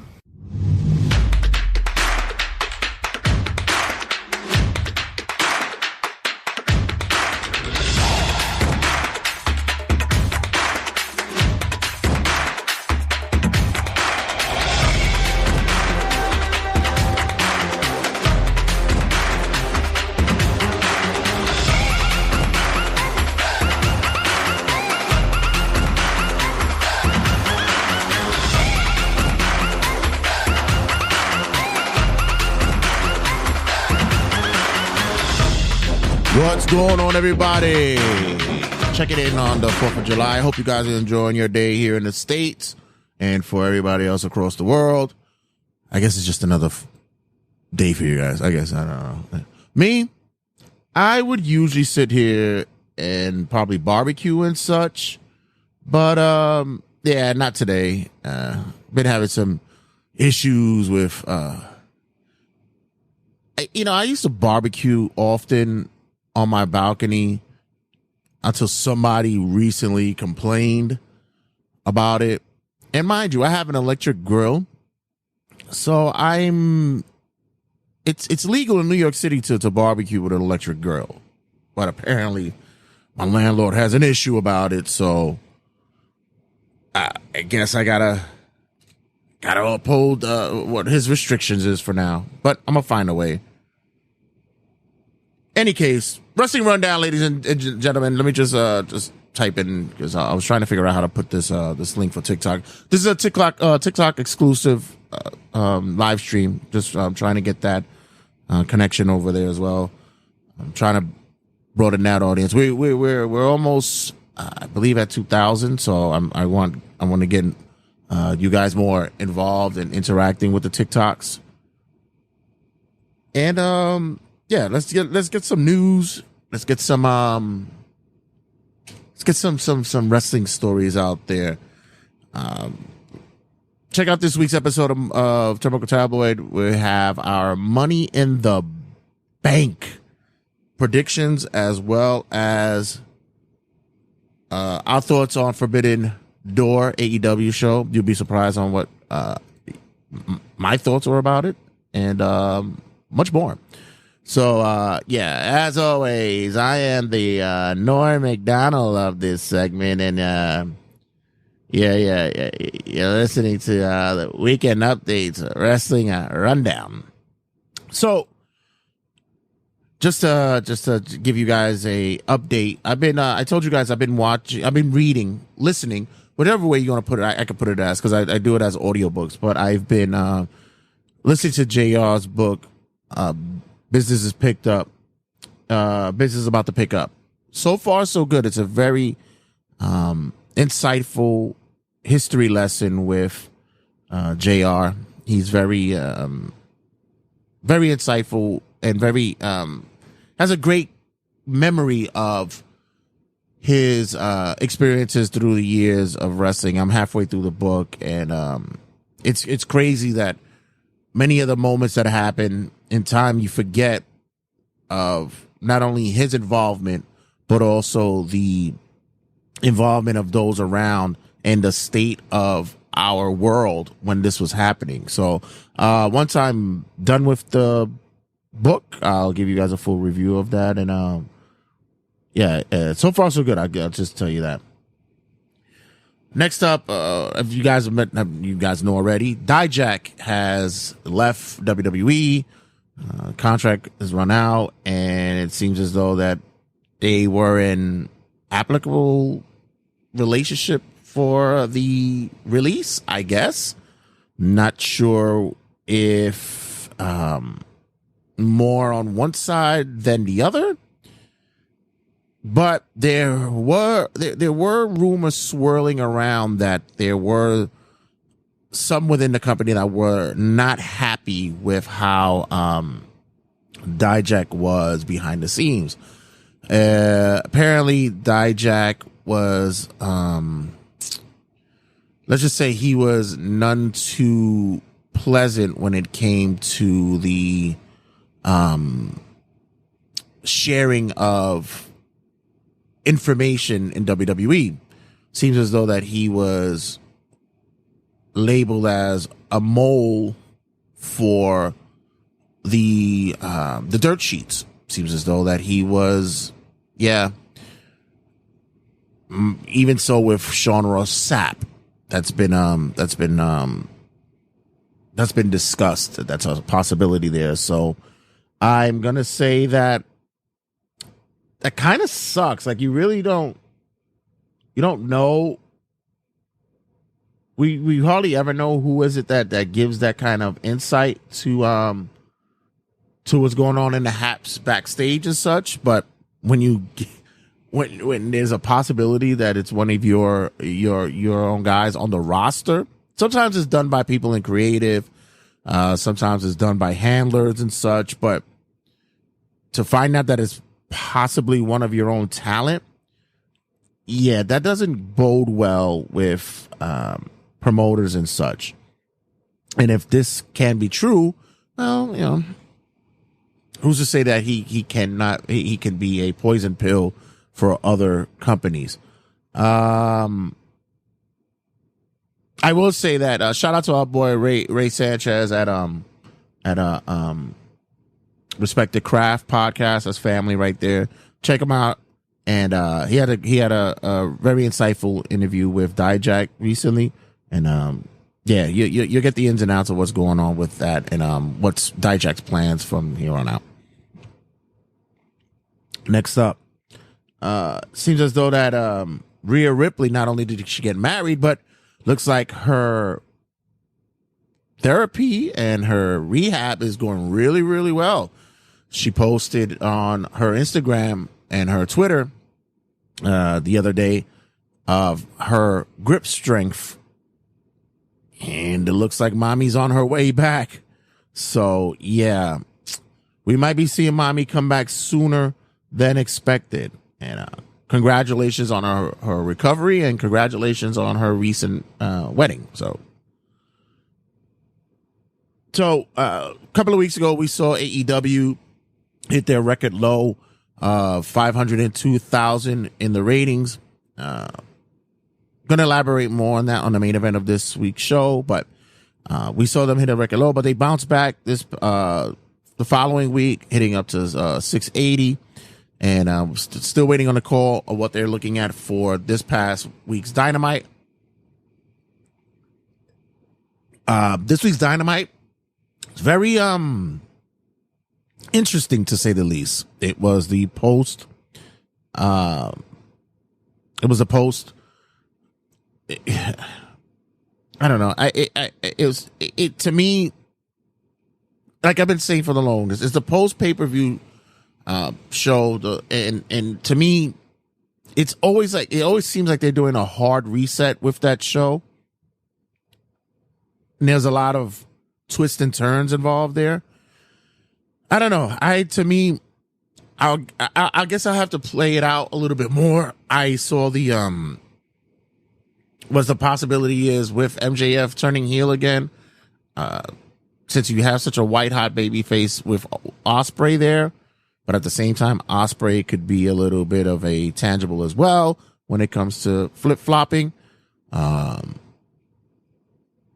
I don't know. I have to say, like I said, I have to see this one play out. I can't be 100% certified that I'm convinced that this is going to work out. But yeah, they bounce back, and we'll see how the fans gravitate back to it, seeing as though that there's no sports there, only baseball, and you'll be able to double back to see if we could get the fans back. Next on the card, sticking with AEW. Remember Glacier? For all you older heads in the wrestling business, Glacier, the ripoff of the Mortal Kombat character Sub-Zero that played a part in WCW. Remember, Eric Bischoff invested tons of money on this gimmick. Well, Glacier is now a agent for AEW. Good for him. Yeah, seems like the guy's very talented and he knows his business, so good for him to getting a gig. Next up on the card, AEW. Seems as though that they will be censored from here on out. Yeah, that is interesting. Yeah, it seems as though that AEW has come to maybe a fork in the road when it comes to their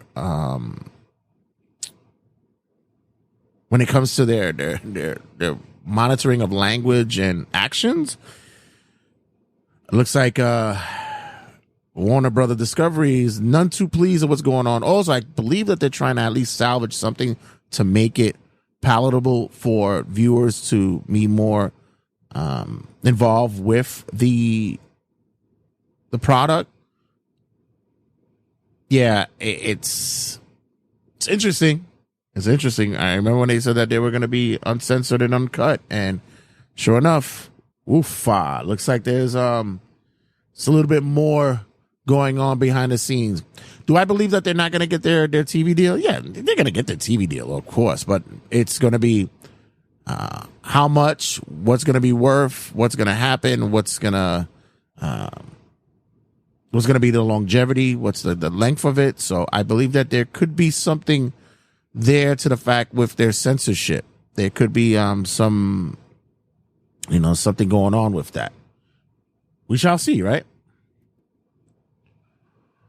Next on the card, finished watching the Vice series, Who Killed WCW?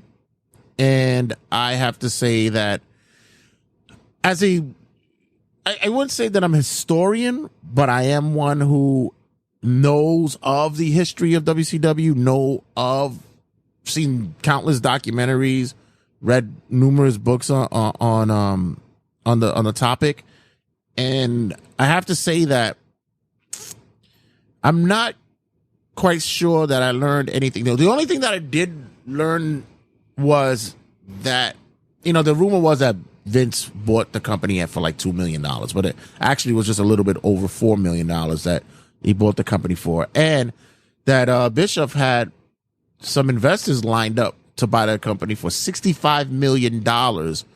And spoiler alert, guys, if you didn't watch it.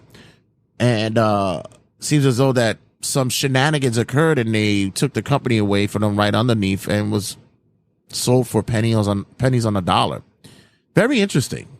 Very interesting. And some may say that, I don't know, maybe there was some shenanigans going on there, but I don't know. But other than that, didn't really take anything that I've seen in that presentation of the series as other than that as anything new. But for me, my opinion, who killed the company? My opinion, it was the network. The network killed it. Booker T, congratulations to Booker T. He'll be on ESPN Radio with a new podcast called The Hall of Fame Show. Booker T will not only be covering some aspects of wrestling, but also be looking into MMA and UFC and such like that. So kudos to Booker T. A lot of people are not happy with the way that he does his announcing on NXT, but seems as though that he has a following. He does well on his podcast, and he's also now getting a gig with ESPN Radio, so good for him. We recently saw that Ricochet has been moved to the alumni section, and pretty much says that he's done with WWE, right? That kind of says it's a wrap, guys. Everybody's pretty much saying that it's a locked deal for him to go to AEW. I would have preferred to see him in TNA. I think he would flourish there. You know, I know that he has friends in AEW with the likes of Ospreay and such, but I don't know. I think that he's going to be another one that gets lost and drowned, and it will be drowning in that sea of talent that's there. I believe that in TNA, there would have been more of an opportunity for him to maybe pass through that door again to go to WWE. But as for AEW, it's just going to be one of those, I guess, one-off matches that he'll have, and then we'll see him in Rampage having a match with Serpentico. Oh, God, that'll be awful. I would hate for that to happen. But hopefully there's a light at the end of the tunnel for that. Congratulations to Angelo Dawkins for recently getting married. Good luck to him. That's the only thing I can say. I've never been married. Been in a relationship for many, many years. Was able to produce a beautiful child out of wedlock. I lived in sin. Just marriage isn't for everybody, but hopefully it works out for him. Congratulations to you, sir. Wrestle Dynasty will be a multi-promotional event. I believe January 5th would be the date of the event, a day after Wrestle Kingdom. And this will cover the likes of AEW, New Japan, CMLL, Ring of Honor, and such, and much more. For all that talent to be in the card, Eastern Standard Time, that show has to start like about 12 o'clock, right? Got to. Has to start about 12 o'clock. There's no way about it. There's no ifs, ands, about that. 12 o'clock at night, midnight. It's going to be ridiculous. But interested to see how that's going to pan out, how that card is going to be stacked. That's going to be a very interesting show nonetheless. So we have other individuals crossing over to the promotion, what is a prohibited portal that it was called. Not only Shayna Baszler going to be returning to Bloodsport this upcoming July, I believe it's the 28th, I believe it is. Bloodsport, the 28th in Brooklyn, New York. Also, the Creed brothers will be making their debut. They debut with GCW's Bloodsport, which is Josh Barnett's event. So that's going to be interesting. I like the fact that they're getting these opportunities. I like the fact that they're able to give them the ability to go check out these other events and work on their craft. And it seems as though that they're having a nice working relationship with Bloodsport. I know years ago we would see Moxley and Regal show up there. So it's interesting to see how they finally have been able to make some connections with said promotions as well. Years ago, we wanted to see something with WWE, possibly working alongside a company at that time like Evolve, but that would never happen because the old man was still around, so that wasn't going to happen. But yeah, I'm very intrigued to see how much more of the cross promotional thing will be happening with WWE. I find it to be something that has been probably needed for a long time within that company. Speaking of WWE, continuing on, WWE files a trademark for Super Brawl, the pay-per-view that was a WCW standout for many, many years. It was hit or miss, but the name itself leads to some kind of reasoning for positioning of where this could be placed. This is interesting because it was recently announced that Royal Rumble will be not in January anymore. It's set to be on February 1st. Wondering how Super Brawl will play out. Would it be a pay-per-view or would it be maybe a NXT show where it'll happen around Super Bowl season? So could be interesting how that's going to play out. In case you guys missed it, at Forbidden Door, Britt Baker returns. Congratulations to her on her recovery. Britt discussed how she was suffering from not only her injuries, but she had a severe illness that basically struck the right side of her extremities, that it was immobilized, but she was able to overcome it and she was able to power through. Good to see her back. That woman division needs a spark. It really needs some kind of light.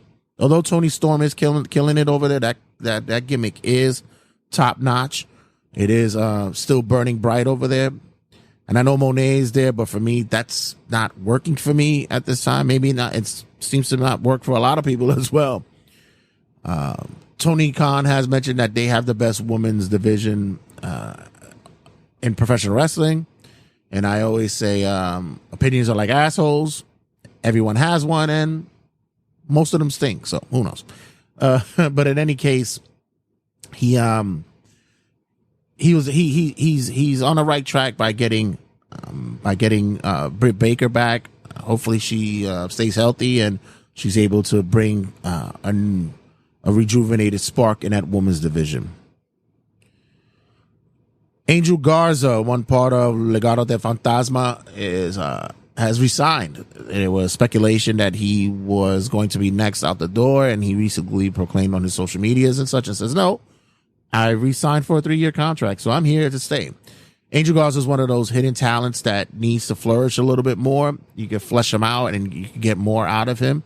Talented in-ring wise, could actually speak. He's good on a promo, and it's good to see what they'll be able to do with him. I know he's, with the faction, and he's still sticking true with his tag team, which is with his cousin. But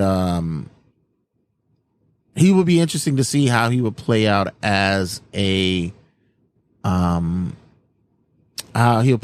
singles. So there's a lot of upswing with him. So we will see how that works out for him in the next 3 years. And finally, closing it out on a main event, ladies and gentlemen. Yeah, it's going to be one of those days, ladies and gentlemen. It's the 4th of July, and yeah, we got stuff to do. Just wanted to do this for you guys here on TikTok. Just wanted to spread some love on TikTok. You guys have been showing, and saw some people showing love here as well. Thanks for you guys for chiming in and checking in. Gonna say that I was going across the group chats that I'm a part of, and also the wrestling groups that I'm a part of on the socials as well. And one question that came up that struck me, and I said, you know what, this will be a good closing for Wrestling Rundown for the main event. And it has to do with what I mentioned earlier with ratings. There was a person who put a question in the group and was, why do fans care about ratings so much?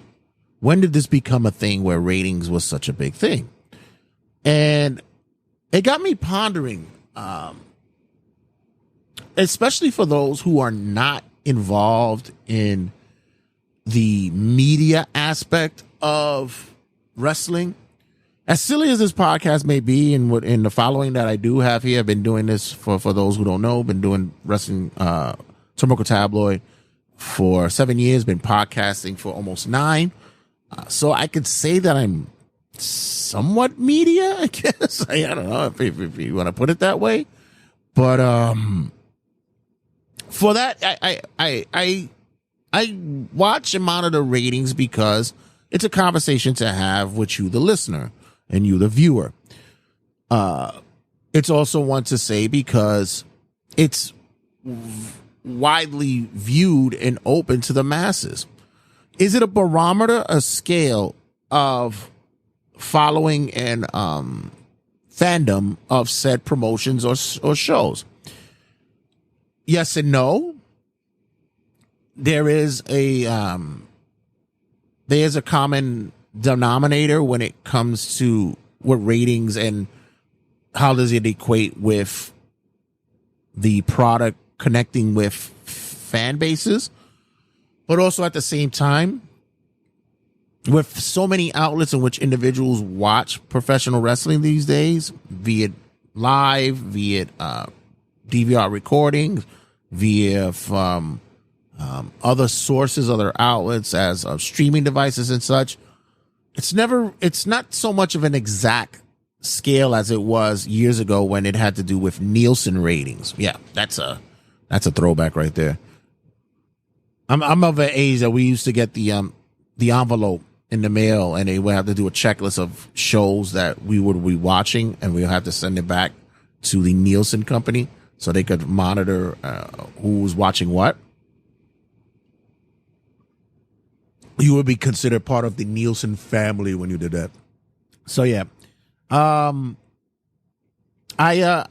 think that with the fandom, with the fan base, what it is, it's because it's more of a cultish kind of derivative where it's just to basically either lambast or tease or troll other promotions of their popularity, of their following. Let's look at TNA. TNA, shit, if they could break 100,000 in ratings every week, they're doing well. In any other scale, that company will be dead in the water. But we always say TNA is like roaches, man. They'll survive a nuclear war. I mean, sure, it helps that they're tied to a network, but even still, you know, if it's dead in the water, it's dead in the water. But that company seems to survive, seems to make it. Also, I think when it comes to ratings, it's not the concern of the fan base, it's the concern of the advertisers, it's the concern of the networks, it's the concern of those who are investing in said promotion. When we see numbers, the majority of the people who see ratings and see numbers have no idea how those numbers are calculated. Where does it come from? You think just because one TV's on, that means that one person's watching it? You know, the averages. What are we putting into place? Sometimes there's households of 3 people watching the show. Do you count all 3? Do you count that one show? What about if, you know, let's say in my household, you know, if my daughter's watching it on one TV and I'm watching it on the other, is that 2 TVs, 2 individual? There's no real exact science. I always said it's like the stock market. Anybody who can sit there and explain to me what the stock market is full of shit, because we don't even know how the fuck that shit goes. Yeah, you buy bull, you know, you get shares, popularity up, popularity down. But is it an exact science? Not really. No. It's a fucking crapshoot. You're gambling. That's all the fuck it is. And I think with ratings, it's more on the business side of what networks are more focused on and what they're looking at. For the fan base, it's just to look at other companies and either laugh at them or praise them.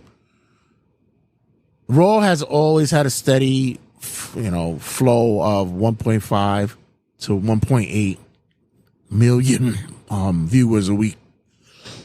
And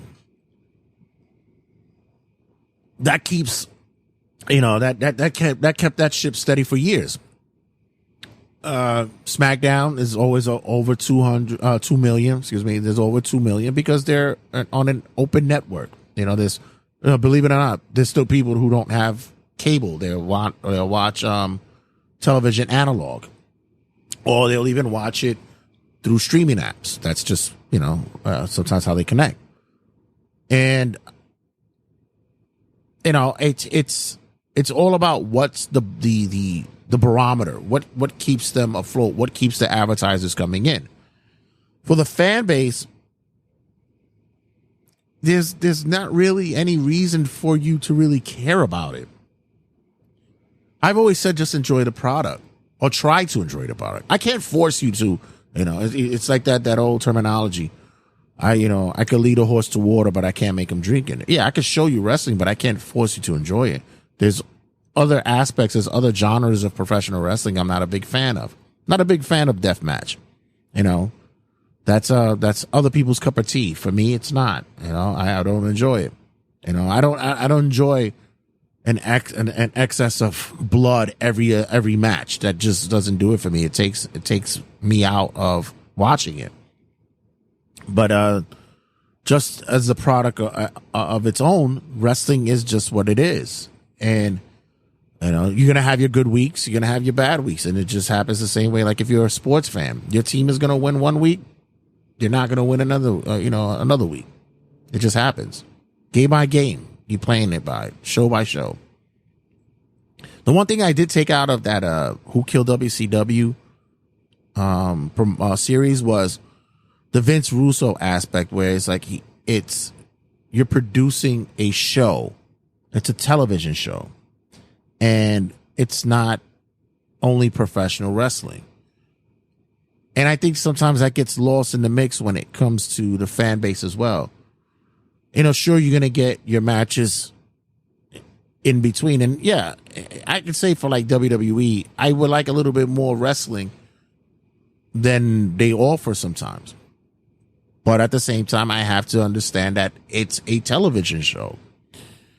The same could be said for AEW. Sometimes they have too much wrestling on there. And, I would like sometimes a variety of entertainment, promos and such.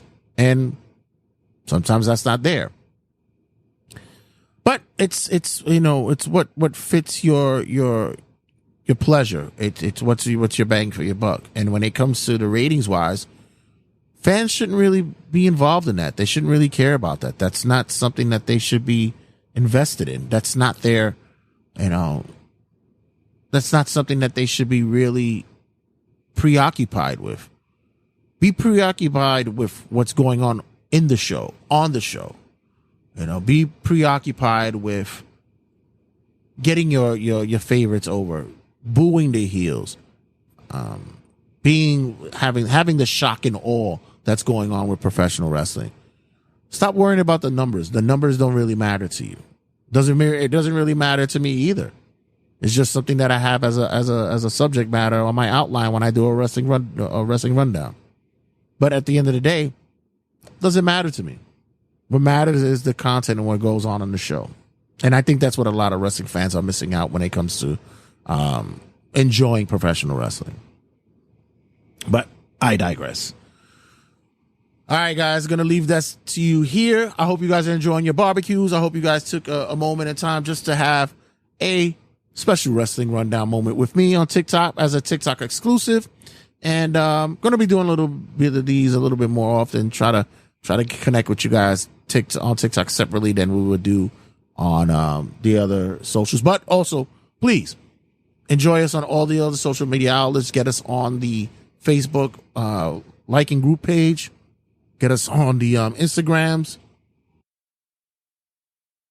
Of course, here on TikTok, and also get us on Twitch and as well as on YouTube. And download the podcast. Download, subscribe, be a part of the vibe of all things connected to Turnbuckle Tabloid. And we'll have more content later on down the line. And I hope you guys enjoy Money in the Bank, man. It's gonna be a good card. Although, as always, they've been keeping it with the 5 matches. But I guess it's quality over quantity, right? So, as I always say, don't go anywhere, guys. Got much to talk about, and see you guys in a sec. Let me hit my my outro because, as my boy Mark says, I never know when to cut off the show. 5, 4, 3, 2, 1, 0. All engine running. Liftoff.